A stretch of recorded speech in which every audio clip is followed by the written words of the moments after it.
Hello guys, I want to show you today this Shimano 105 freewheel with cogwheels.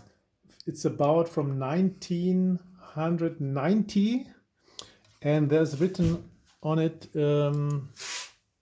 7S because 7 cogwheels and MK. Here's MK. And at the bicycle, racing bicycle, I changed the chain because the chain was too long, and I thought it would be a good idea to look after the cogwheels, and they also a bit done. This is a Uniglide system.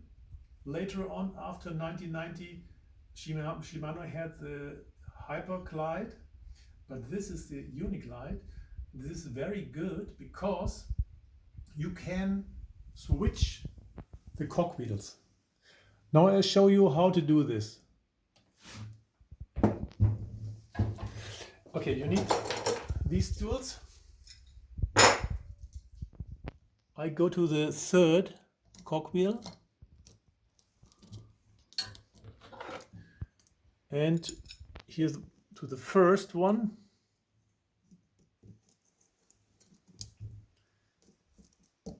And like this, I have a lot of power here to open the first cogwheel. Just press here. It's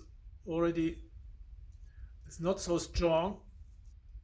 You can open it like this.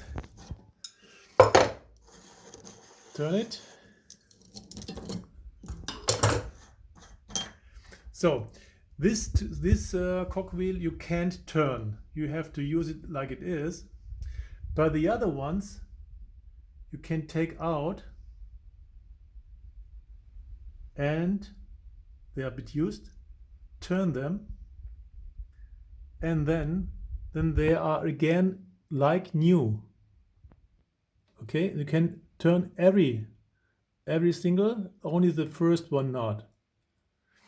Okay, this is a big benefit of the Uniglide system from Shimano because the endurance is double as long as the later Hyperglide cassettes from Shimano.